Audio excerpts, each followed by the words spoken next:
YouTube, what's going on? Appreciate y'all watching video. What's going on?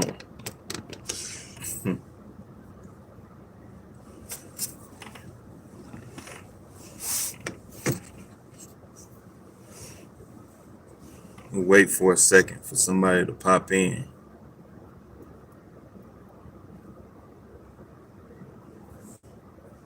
Gotta wait for a second.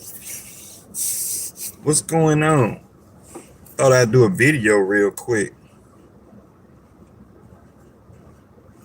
I don't know why I keep saying real quick, because my videos never be quick.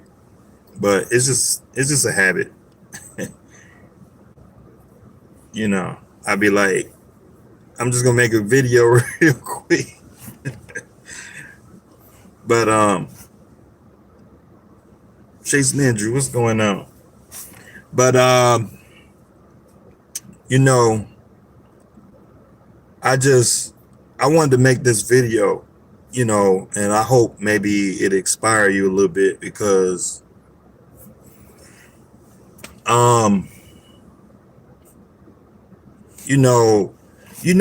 know I stepped out of the truck, and I know some of y'all might be considering stepping out the truck. And you might be considering stepping out the truck, and you don't kind of like know what to do, but you know, it all boils down just putting down a plan. As adults, you can't just go out here and just start a new career. You got bills.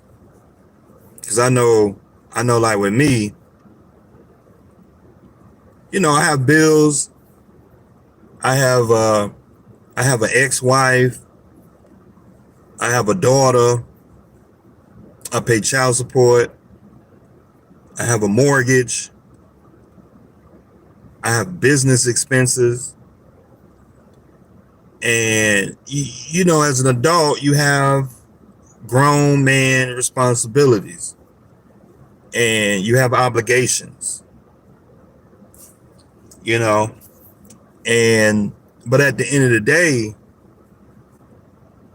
I don't really know how to really just, cause like I'm a guy out here just like everybody else. My situation ain't no different than anybody else. And so, you know, I be talking to guys.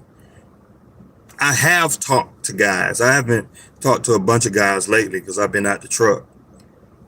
But when I was in the truck, I used to bump into guys all the time.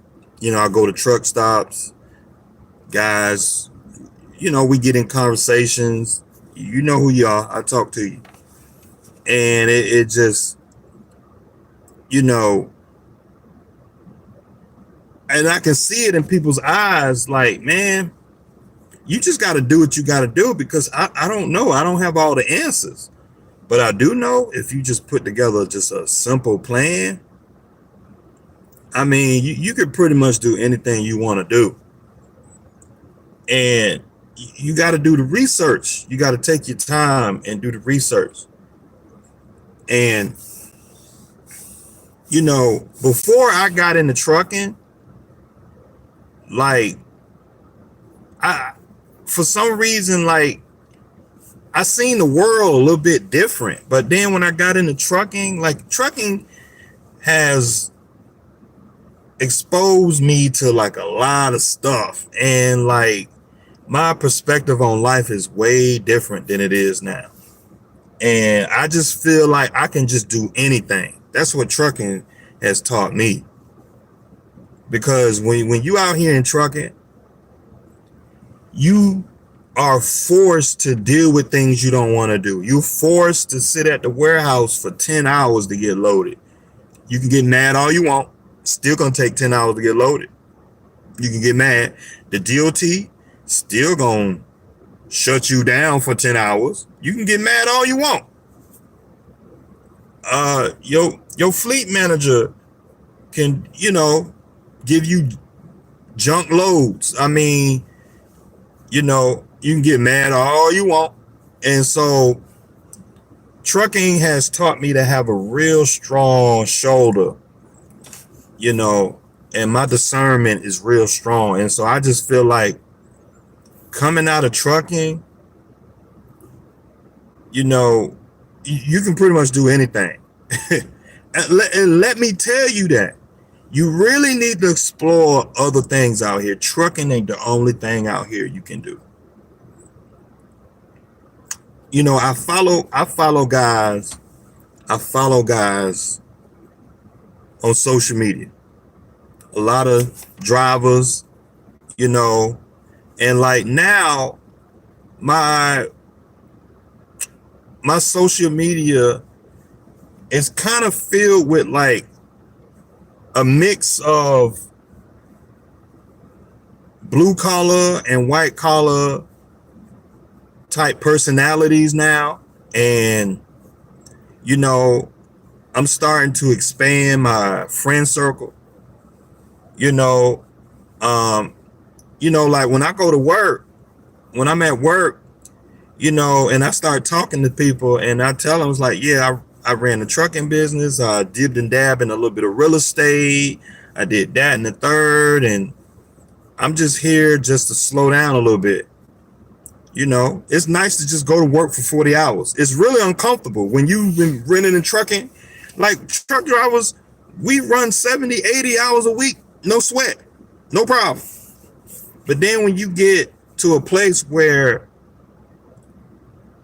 you work 40 hours and you like, that's it.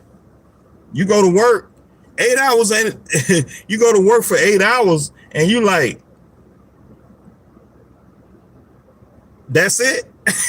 You know, and it's a different pace when it comes to work, you know, a slower pace. And like I say that to say, man, it's more to life than running up and down the road in that truck, man.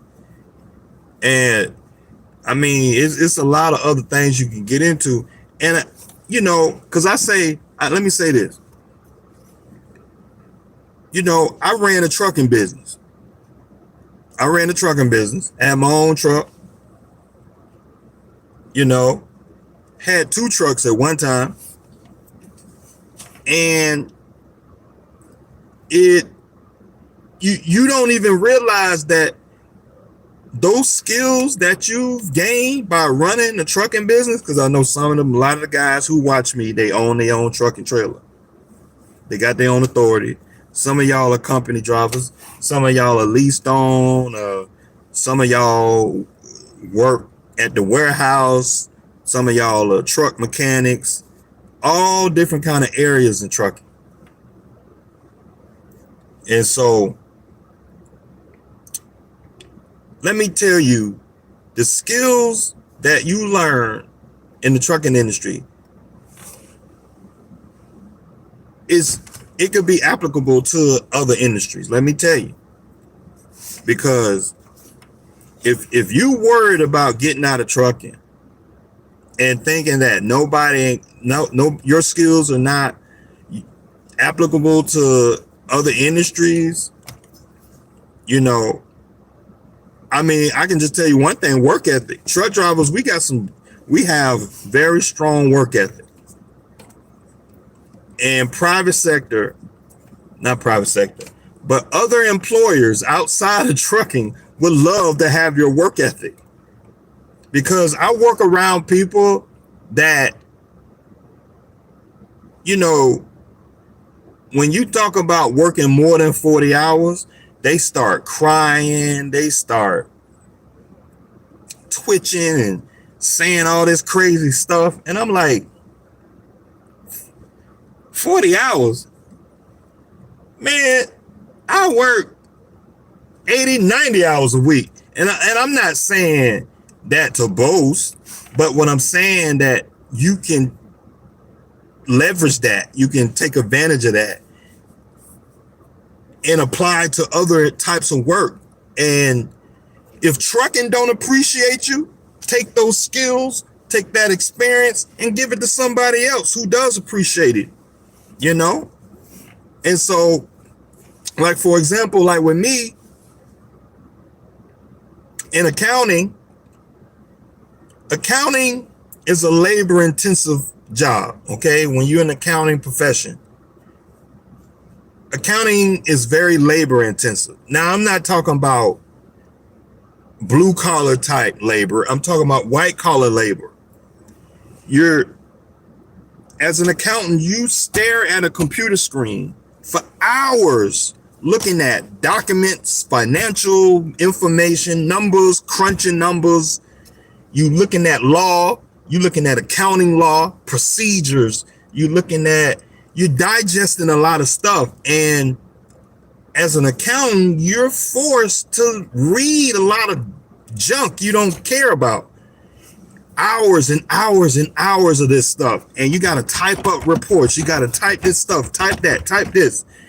And it's just constant, like, you know. And so a lot of employers out there would love to have your work ethic. Let me tell you.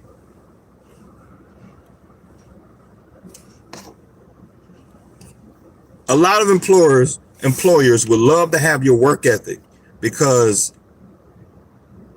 in other industries, a lot of people just don't want to work. They don't. And if you can just show up on time, come in, show up early, leave late, these people will love you. Anything past 40 hours, if you stay an hour or two late, your manager will love you. Your supervisor will love you. They give you so much praise. Oh man, you're doing a great job and all this. And I'm like, man, I do this stuff in my sleep, man. Like, really? And so I'm just saying, I'm just pointing that out. And so, guys, let me tell you, if you're really thinking about getting out of the truck, go ahead and do it. Go ahead and do it, because there are other industries, there are other professions that would love to have you, and you would get paid for this work. Because like with me, when I work over 40 hours, I get overtime, or I get credit, like credit time. I can choose between overtime or credit time. Right now, they're not giving overtime, so I get credit time. And so it's kind of like it's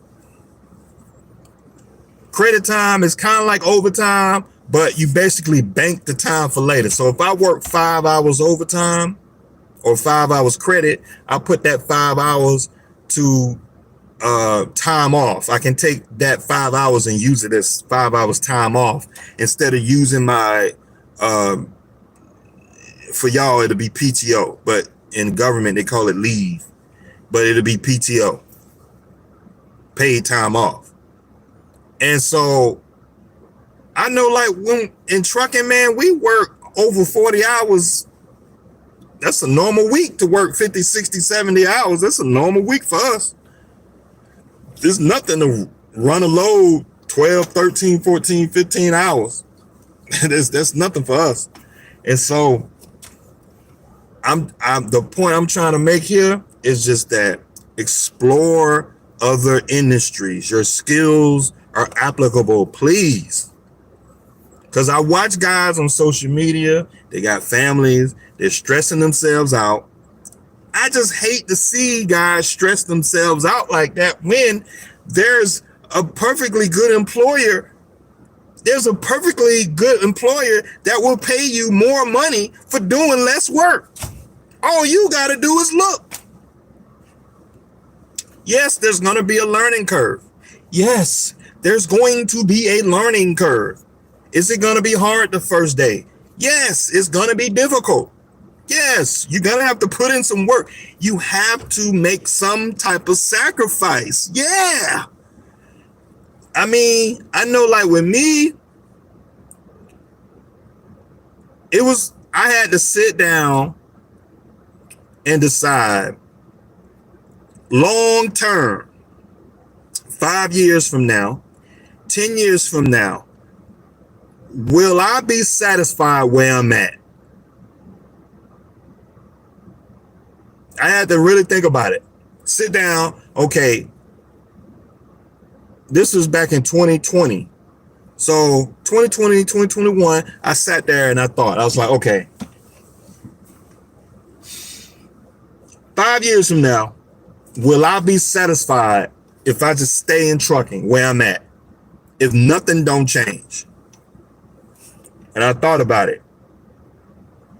The answer was no. The answer was no. So I decided to go ahead and explore other types of work. So I looked at my skills. And I was like, okay, I can go and get in IT. I started looking at IT certifications. I started looking at the certifications, and then I looked at the jobs that I can get with the certifications. Then I looked at the pay. I was like, okay, what's the pay gonna look like? I know I won't walk in the door making 100,000. I know I won't. And now I'm not even gonna set my expectations that, yeah, I can walk in the door and make 100,000. That's just ridiculous.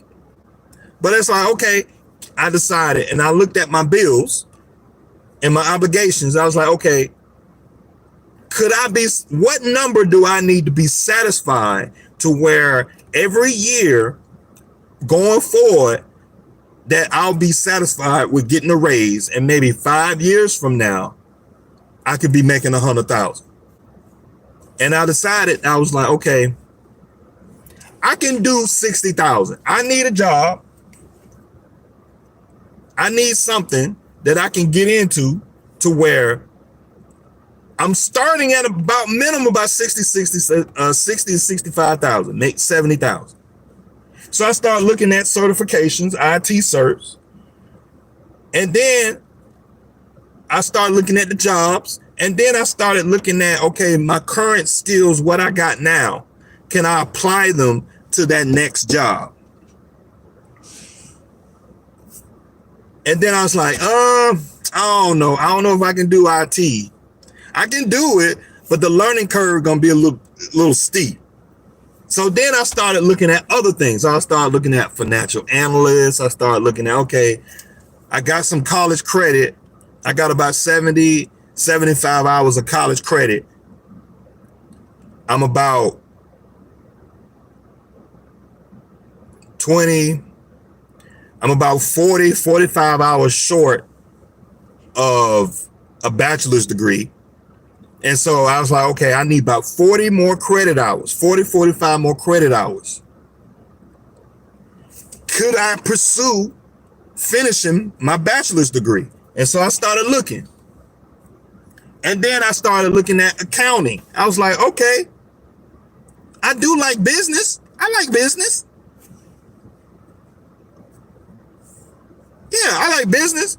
And then I started doing research on accounting. I started digging in accounting, started following people who do accounting. What does it look like going to school in accounting, taking the classes, what the coursework looks like? Is it hard? What it looks like if I study this stuff. And then I started looking at the actual job. Okay, if I get an accounting degree, and then if I get the degree, what is my starting salary for somebody at my age going into that? I said, okay, started looking around 60, 65,000, 70,000. Okay, and I started looking, I was like, okay, I can deal with that. And about 5 years, I could be looking at somewhere around $90,000 to $100,000 a year. And I was like, well, that's about what I made in trucking. After expenses, I take home about $100,000 in trucking. But this would be better because I'm home regularly. I'm probably going to get paid a salary. I get paid a salary. So I don't have to chase my money. You know, in trucking, not too many jobs pay by the hour. Most trucking jobs are paid by some kind of activity, productive type thing, some kind of commission type pay. Either you pay by the mile, by the weight, by the ton, or by some percentage or whatever the rate is, you know, unless you work at UPS or FedEx, you're gonna get paid by the mile or weight or something like that in trucking. You're not gonna get paid if you don't show up. And if you go into if you go into a different profession, you start to realize that I could get paid a salary and don't even have to work. There's some days I don't even work. I still get paid. You get what I'm saying? And so you don't have to stress yourself out about chasing money all the time. In trucking, that's a lot of stress, man, having to chase your money. You chasing your money. You don't just show up, punch in, and do the work. Like right now, I'm in a different profession. I don't think about getting paid. I just punch in. I punch in. I know what my pay gonna be. I just do the work. And in trucking, your whole mindset is like, okay, how much money I can make for the day?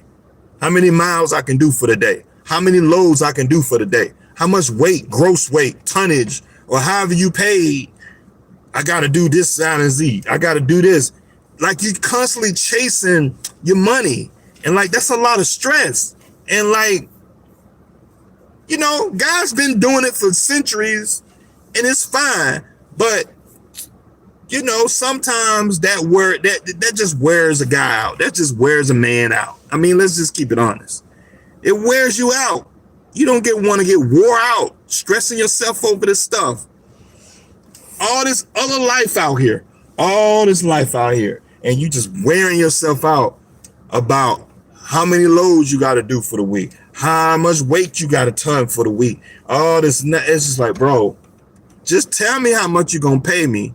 And if I decide that I agree with that pay for the year, that's it. That's my salary. Oh, you're going to pay me $75,000 for the year. Boom. That's it. We don't have to have no more discussions for the rest of the year about my money until evaluation period come next year and we can talk about getting a raise. But in trucking, a lot of trucking jobs, you constantly chasing money. And so that's just a compare and contrast. Because guys, I've been following guys, and when you compare and contrast, I watch guys, they're stressed out. It's all about making money, getting money. We're making money. It's like, bro, it's like guys, and at the end of the day, because I follow these guys, right? And these guys may be making about 75,000, 80,000 a year, right? But then why we gotta flash our 80,000 we made for the year? Because at the end of the day, that's all you made. That's essentially, that's all you made. Guys be boasting about, yeah, I'm getting to the bag. But when you calculate it all and you tally it all up, oh, you made 80,000. Hell, I made 80,000. You see me on a YouTube video talking about, oh yeah, I made 80,000 showing the money. And it's like, bro, stop. Y'all need to stop this. For some reason, when guys in trucking or any kind of industry that pays you up front, like for example, a drug dealer or something like that, like, if you really knew how much drug dealers really made, you would laugh. Because drug dealers really don't make that much money. They work 24 hours a day, 7 days a week to make like 60,000. I mean, like, once you account for all the risks that they put up, time in jail, they got to put money back for the lawyer and all this stuff. It's like, oh, You made 60,000.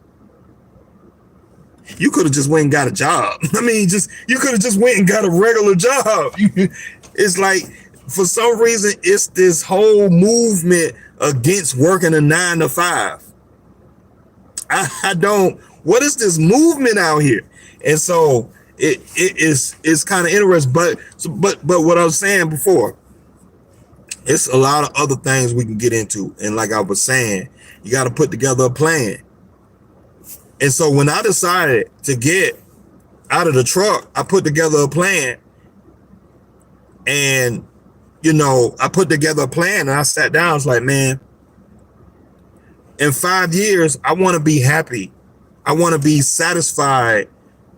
Every year, I want to progress. And so I think I hit a plateau in trucking, because I hit a plateau in trucking to where I had to add on some trucks.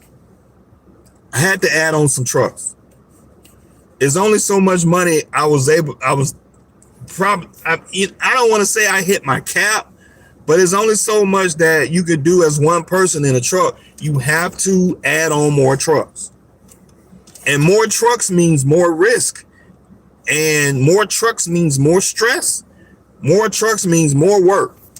And so I sat down and thought about it. I was like, man, 5-10 years from now, I really don't want to be doing this. I really don't. And so I had to sit down and decide and explore and do some research and find other industries to get into. And so I'm here to tell you, the grass is greener on the other side. I mean, okay, say you stay in the trucking industry, but you just do different trucking things in the industry. You become a dispatcher. JB Hunt is hiring dispatchers. They're hiring fleet managers. TQL is hiring freight brokers. Freight brokers, a first year entry level freight broker make about 65, 70,000 a year. You get a base salary. Okay, you get a base salary, and then you make commissions based on the freight that you sell. Essentially, a freight broker is a salesman. And so my whole thing with that is just, guys, come on.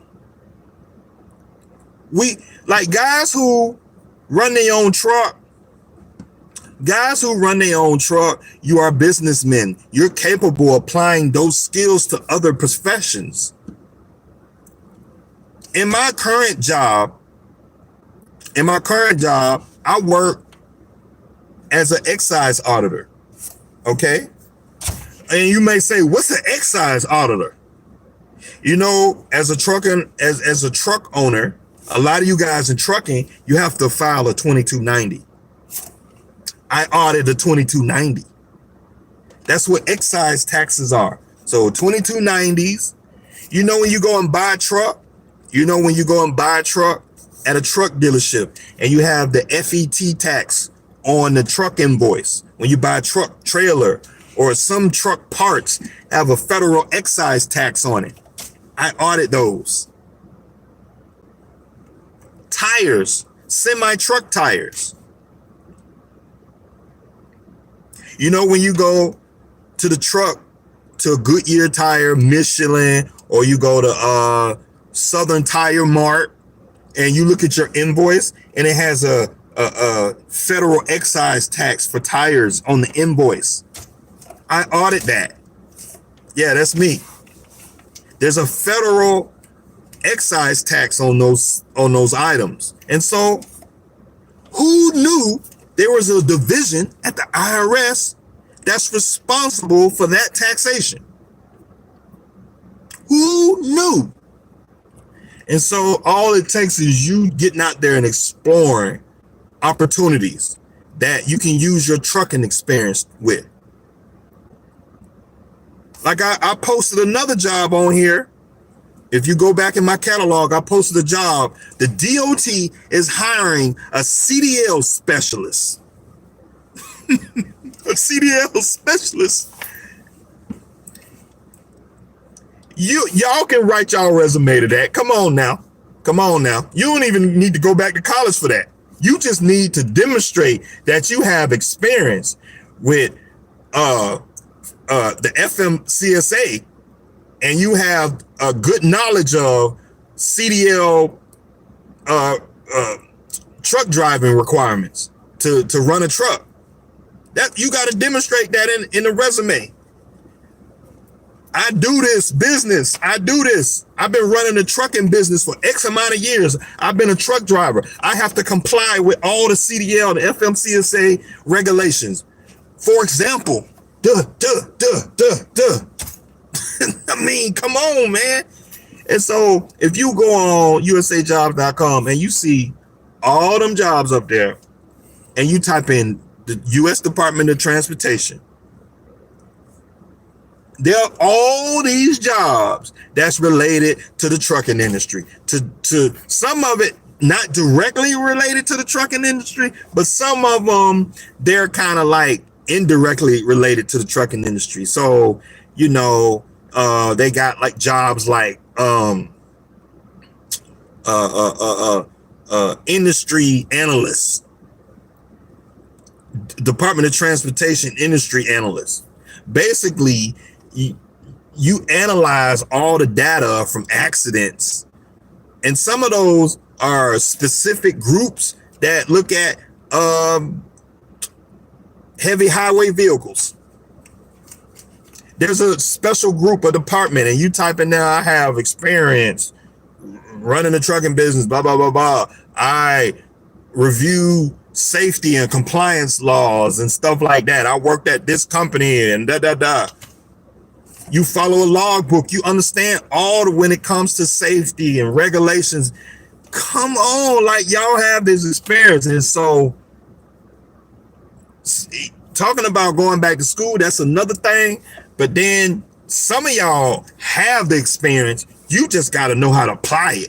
You have to apply your current experience, who you are, to this industry over here. You just got to type it up in a couple paragraphs. That's all you got to do. Boom. You got a $75, $80, $90, $100,000 job, working 40 hours a week, sitting behind a computer at the house, working remote, sitting in meetings, typing up little BS reports and sharing your experience in the meeting. So when you're in a meeting and you talking, you on a panel and you in the meeting and you're analyst and you're talking about, well, from my experience when I was in the trucking industry, this, that, and the third, blah, blah, blah. I think we should look at it this way. You're bringing specialized knowledge to that team that they need. They need you.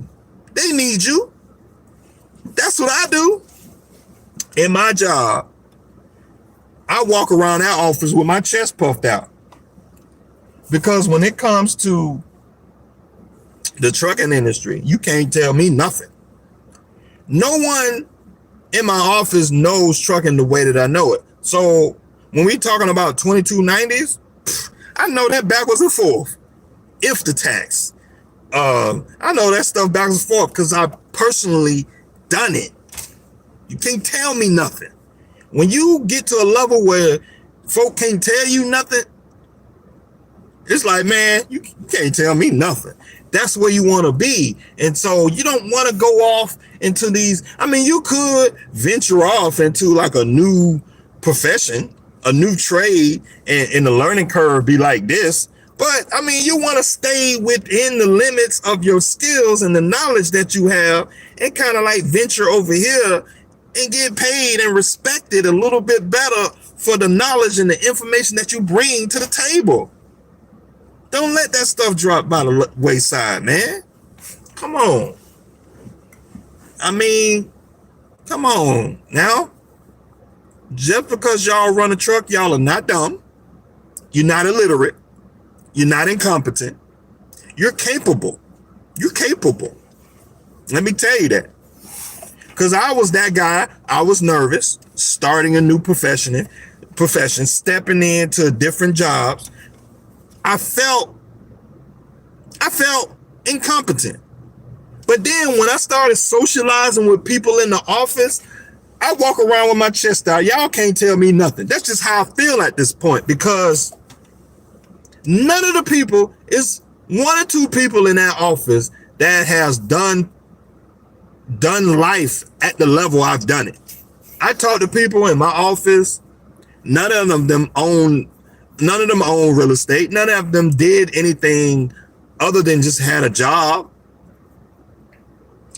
None of them did anything at a level where it's worth talking about. Like when I tell people I own a trucking company, I own a trucking business. I own rental property. I did this, that, and the third. I did this, that, and the third. This, that, and the third. It's like, oh wow, you had an interesting career. You've done a lot of things in the past. You know, and these other industries, other professions, other employers will love to have your experience, and you'll get paid well for that experience. You will get paid well. And let me be the one to tell you that you will get paid well. You'll get respected. Okay. You get to sit in meetings with people that's been doing this work for 30 years, and you get to bring a different perspective to them. It's like, I'm only been doing this for a year, but then I'm bringing outside experience. It's like, well, let me give it to you this way. This is a different perspective, because when I've done it for real, it's like, oh, they like, I'm opening their eyes up a little bit. It's like, oh, yeah, that experience is very valuable. Very valuable. And so no matter if it's different companies out here, there's a lot of companies y'all can work for, man. You know, y'all can get in distribution, warehouse management. Like, the trucking industry exposes you to a lot of things. And like, you know, you can get into warehouse management, logistics. These are things not driving a truck, but it's related, because you're bringing that experience and you're doing it in another way. You know, you know, y'all can do it. And so, like, sometimes I don't know, man. I don't know what to tell y'all. Like, I don't know what to tell you. Yeah, it's gonna be some work, you know.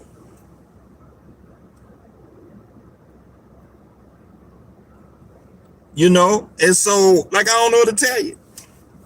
I don't know what to tell you. You know, so let me see. I got a bunch of comments in here. Woo, it's a lot of comments in here. All right, let me. JVC said he becoming logistics analyst remotely. There you go. There you go. Logistics analyst.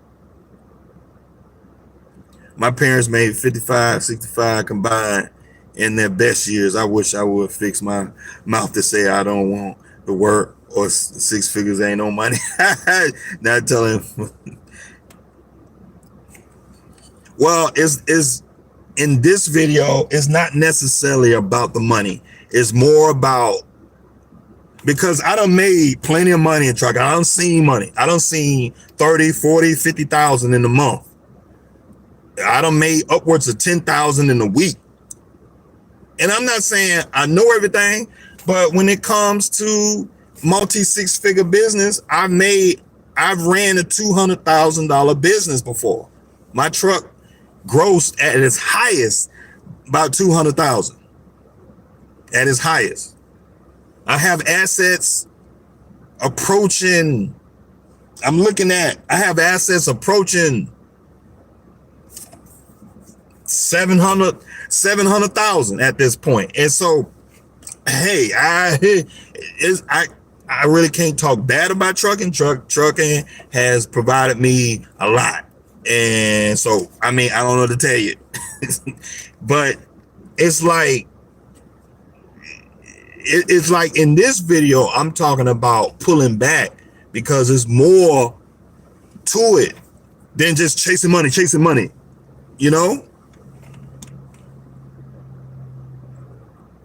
Frank Evans says he loving HVAC industry. Yeah, HVAC is good. You can make good money at HVAC.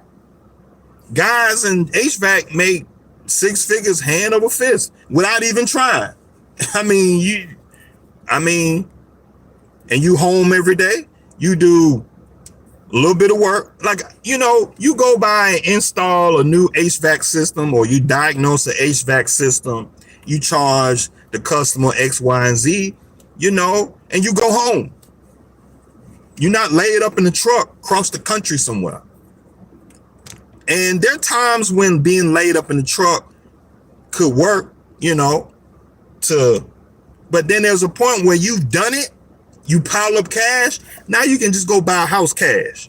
But in your early stages, when you don't have a house and you're trying to save up, yeah, being on the road helps. But when you start building a family and you start getting friends and family, birthdays and all this stuff, after a while, your friends and family ain't gonna want to hear all that over and over and over again. After a while, it's just time to just pull back, man. You made enough money. You made enough. Derek Miller said, he said the N-word said $60K for a dealer. I don't know what dealer he know, must be West made. But you do agree that legal way is,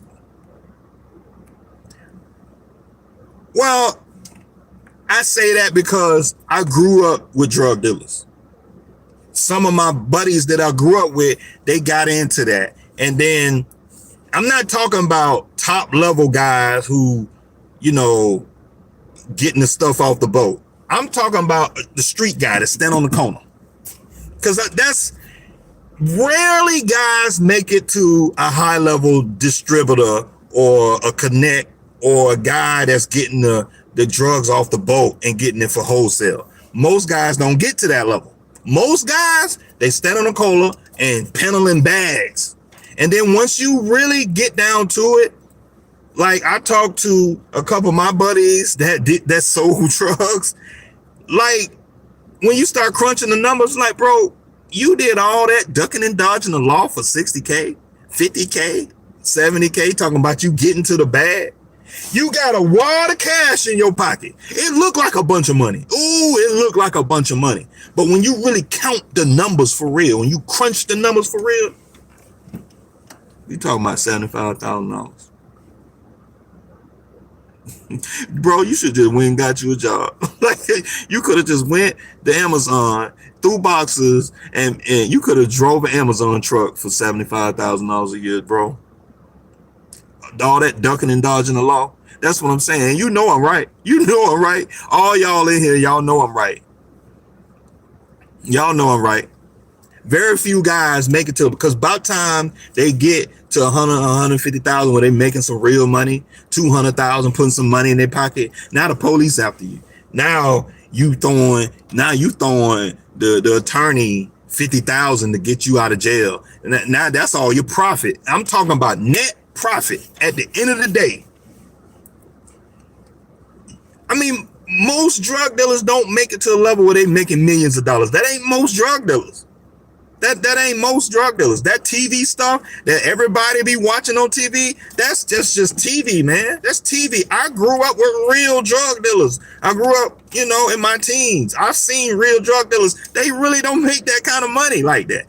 Now, it may be one guy that's got some guys standing on the corner peddling bags or something. But the one guy that gets to a certain level, he don't make it to where he can tell a story. He end up in jail shot. I mean, the career ain't all that. You might have just went and got a job. I mean, real talk. You could have just went and got a job. You did all that. running the streets, get caught, got in jail, get caught, got in jail. It's like, bro, once you take it, once you count all the expenses that it costs to be a drug dealer, you netted, you took home 50, 60,000. But drug dealers don't do an income statement. But once you count the numbers, you got to pay the judge, you got to pay the bailiff, you got to pay the attorney, you got to pay the cops off, you got to buy guns, you got to pay guys, you got to pay your guys, you got to pay a crew of guys. Once it's like, bro, so you sold some drugs for about 150,000. Once you done paid all these guys, you talking about 50, 60, 70,000. That's what we talking about. You ducking and dodging the law. You in court. You in jail. You about to do drug time. And all we talking about is 50, 60,000. You could have just went and got it. And y'all know I'm right. Y'all know I'm right. It ain't worth it. All that, it ain't worth it. That's what I'm saying. And you know I'm right. Very few guys make it to a high level and make it to the national level where they got truckloads of dope moving, and they got guys and they ain't even touching the dope. They moving stuff straight out the fields. They got a Colombian connect out in Mexico somewhere growing it for them, and that's very few guys. It's not too many guys like that. That to get to that level, I'm trying to think, to get to that level and never ever get caught. You could have just went to college and got an accounting degree and got an accounting degree and made 150,000 as an accountant. I mean, you could have just did that. I mean, real talk. But anyway, let me see. It's hard to deal with different personalities.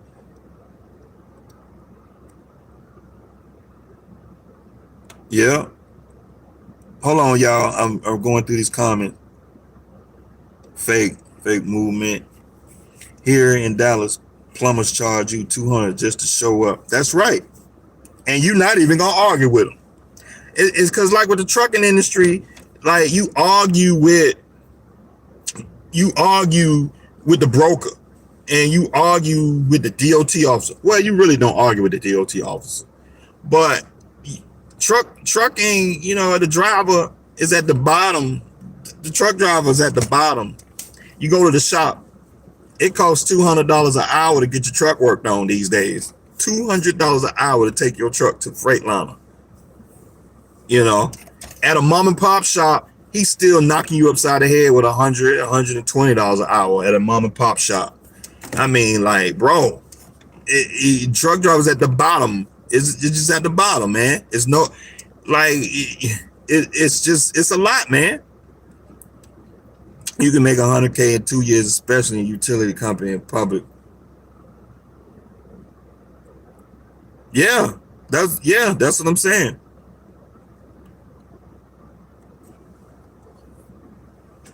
Yeah. Hit the like button. Yeah, hit that like it up. I'm going to the tech route, stacking certs, languages, knowledge. Yeah, it's a lot. OTR work over 100 hours. Yeah, you only log in 70 hours, but really between you and me, you really working 100 off the book. Off the books, you work an additional 30 hours. And it's because it's like in my job, everything is considered work and I get paid for everything. So I'm not required to travel for work outside of my work hours. So my schedule is 8 to 4:30. And if I'm required to travel for work, I can't book a flight after 4:30. I have to book a flight to where I get up just like I'm going to work. And then when I get on the plane and get off the plane, I have to get to the room. I have to get to the room or the hotel before 4:30. And if it's after 4:30, I get comp time. I get comp for that. And so, like in trucking, they get a lot of free labor out of you. It's just sad that they're working guys that bad, where guys in trucking, you give away so much free labor, so much free labor. You doing all these things off the clock. It's just sad. And, you know, it would behoove you to go into a different industry to where you're paid for all the time that you're doing business for that employer. And so, I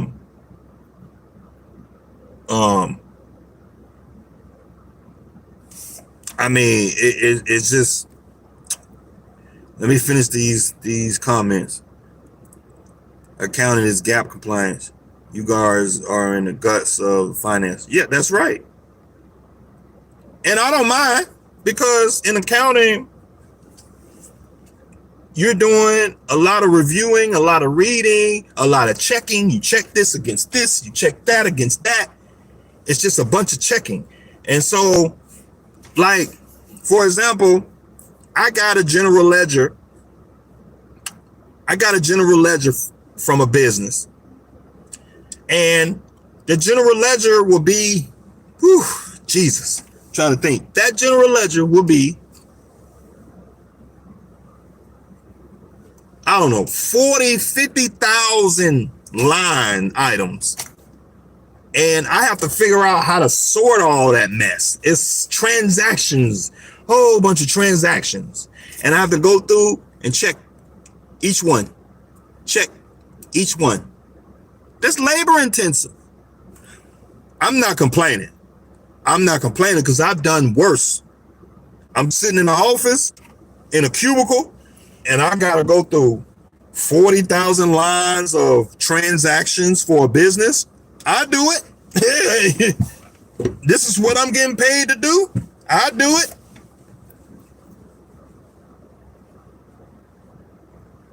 Oh, time to go to lunch.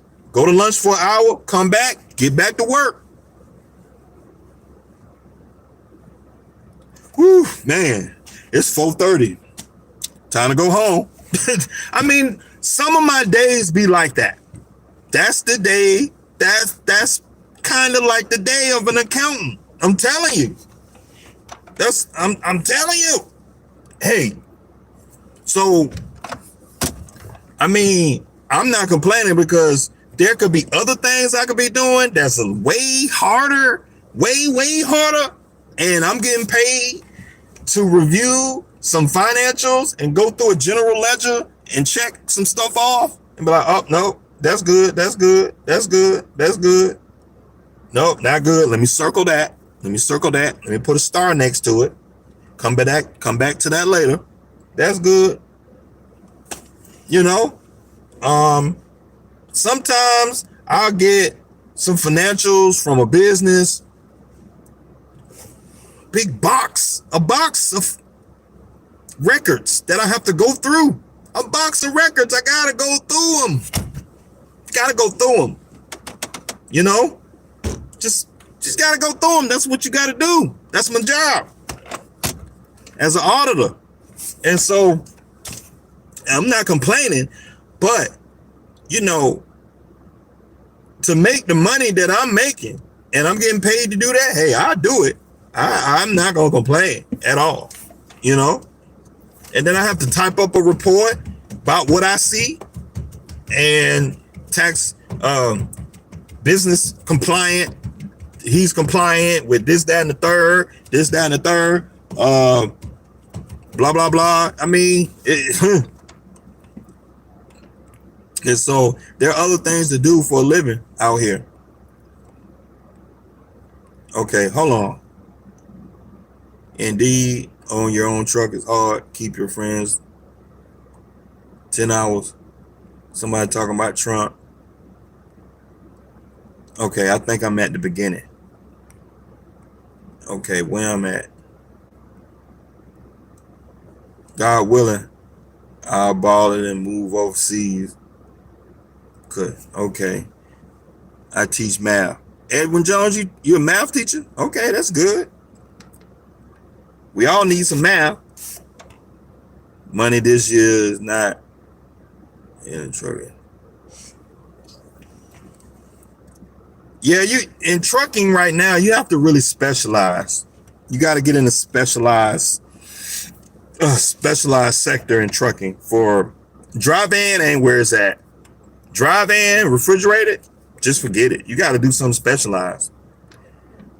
The money in trucking right now is specialized. You got to just find some kind of niche, specialized type of freight, and you have to go over there and do that. And it's just specialized. That's where the money's at right now. Who did I drive for? Street dealer made no money. Yes, they don't make no money. They don't. How is it in corporate? I don't work in corporate. I work for the federal government. Manufacturing dealers and wholesale are real players. Yeah, but that's not most people. Most guys that are watching my videos, regular Joes, regular average Joe, you don't have the connections, you don't have the relationships to really do that kind of stuff. I mean, you got to have connections with politicians, and you got to have to really do it and not get caught. And where the police will just pass you by, you really got to have real legitimate connections with real people and put money in you got to be making enough money to put money in their pocket, pat your back, you pat their back. I mean, that's a very small group of folk. The average Joe standing on the corner peddling bags, he'd be lucky if he made like 50,000. And that ain't even worth it. My brother moved 30 pounds in 15 years in prison. Right. Lost 60,000 in the trap on one trip, 15 years. I mean, yeah, man, that junk ain't worth it. Your odds, like what you're doing is rolling the dice. You better off just going to college. You better off just going and getting a trade, an HVAC trade. You better off just going and get an HVAC trade, a plumbing trade, and by 6 months, you making 100,000 as a welder, plumber. I mean, you just better off. You don't have to look over your shoulder. You come home.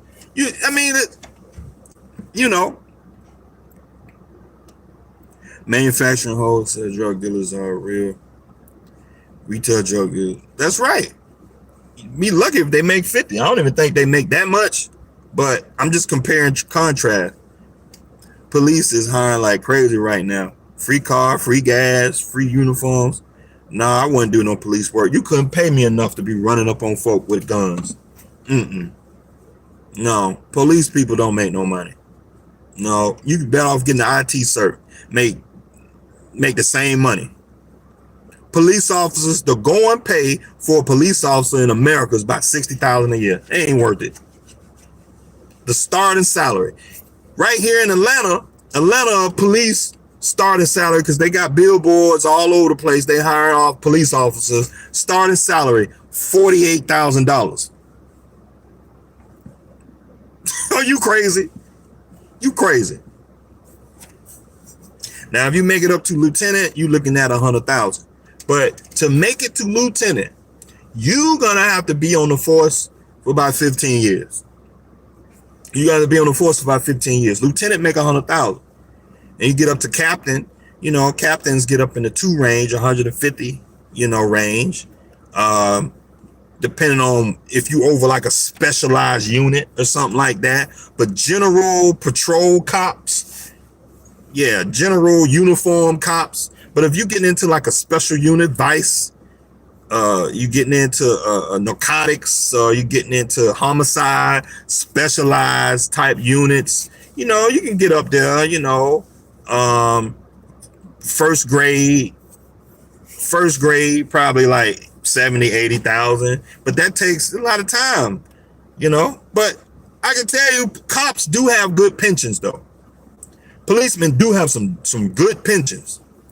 If you in for the long haul, if you put in the hard work, network with the right people, you can career up real quickly, but I would only do that if I know somebody in the enforcement industry. If you know somebody in the enforcement industry, yeah, I would pursue enforcement. That way they can school you, they can guide you, and you can get a lot of help. They can help you navigate the do's and don'ts so that you don't waste your time, you know.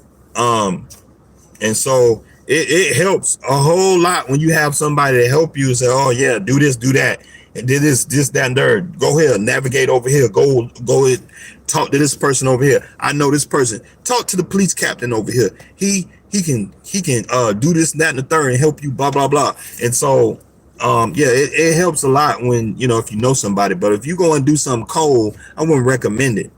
You know, it's easier. The learning curve is a lot easier when you know somebody in that industry that can help you and navigate that. So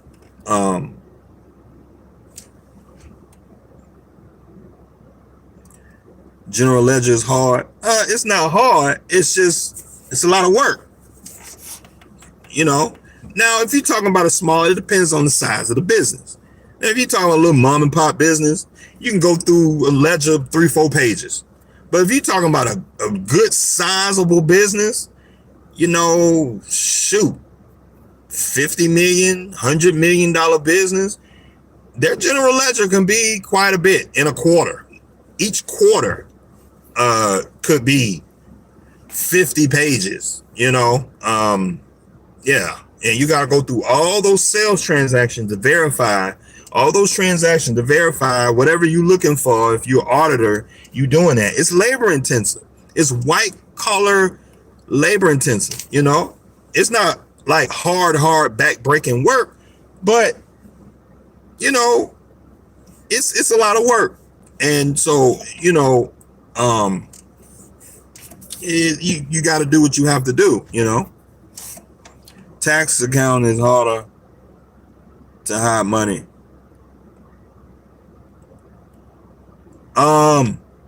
If you know what you're doing, you can hide money. Yeah, you can. I think you can if you know what you're doing. There's a lot of ways to hide money. You know, especially when you got multiple entities and stuff like that, but we're not gonna get into that. But it's 50,000 is trash, 50,000 no money. That's why I said it. 50,000 is really not, you know. What is your job, federal government? I'm new to this. Of course. But the point is that, you know, when you're doing this kind of work, you're not, I know I'm not pressed to get the stuff done. You know, there's nobody on my shoulder. Hurry up. I just take my time and do the job. You know, and I just sit there 8 to 5, go through this general ledger. You know, I just go through the general ledger from 8 to 5. Well, from 8 to noon, I go from 8 to noon. And then 12 o'clock, time to go to lunch. Come back from lunch. And from 1 to 4:30. Okay, 4:30, it's time to go home. You know, and so, you know, and then on the weekend, I'm not working. Monday through Friday, 40 hours a week. That's it. You know, and so I don't know. Sometimes, you know, like guys think, you know, trucking is where it's at. I mean, trucking ain't the end all be all. And so, you know, I hope trucking does better next year. Hopefully trucking does better next year. I've been hearing that the rates are coming back a little bit. But, you know, I think we're far from a killer. Like I know in 2017, I killed it in 2017. Like that 2017 was my best year in trucking. I did 200,000 gross in trucking. Yeah. I did 200,000 gross.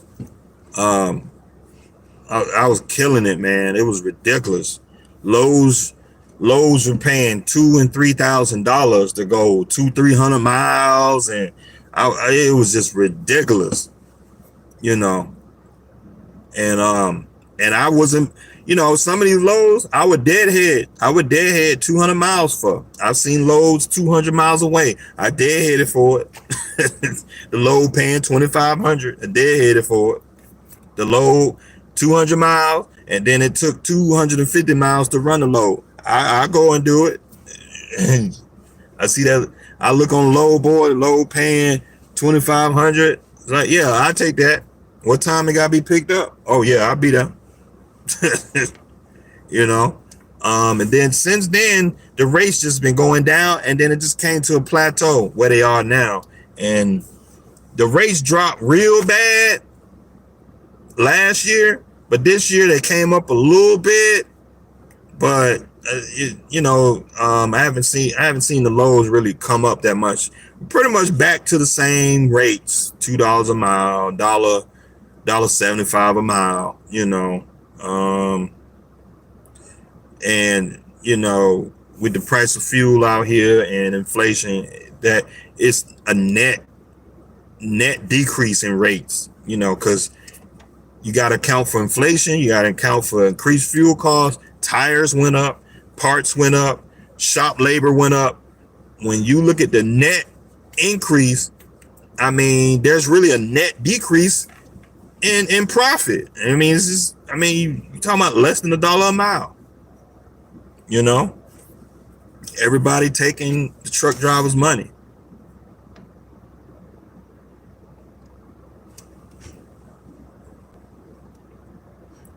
I keep telling my bro to go for his accounting degree. He keeps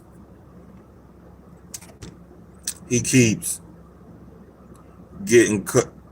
What? I can't understand what you're saying. Of in these sovereign citizens trust scams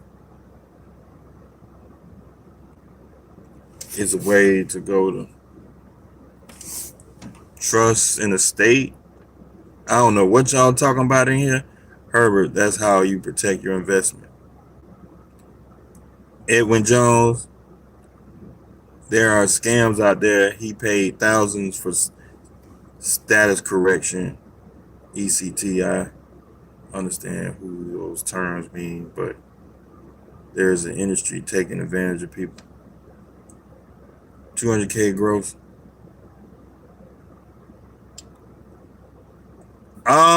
That year,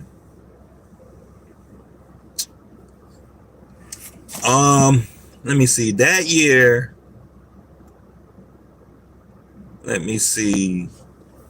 I made, it was about 200,000, and then I had about, it was about 80,000 in expenses or something like that. My fuel was about 30,000 for the year. Probably spent about 5,000 on tires. Had some maintenance stuff and some other things like that. But yeah, I took home about 100 and 120 or something like that. I forgot, but I know that was one of my better years. Since then, I probably grossed about 150, 160, 170 gross. And then took home about 100. Took home about 90 or so like that. But yeah, so that's kind of where I was running my own truck. That's kind of where I was. But anyway, y'all got about an hour on here. I ran my mouth long enough. I got y'all caught up. You know, I just wanted to, you know, inspire y'all a little bit. I just want to inspire y'all. This is something on my mind, you know, touch y'all. Hope that inspire you, you know, get y'all up to speed where I'm at and just talk to y'all for a little while. But I'm going to end it right here. I appreciate y'all watching videos, man. See y'all next time.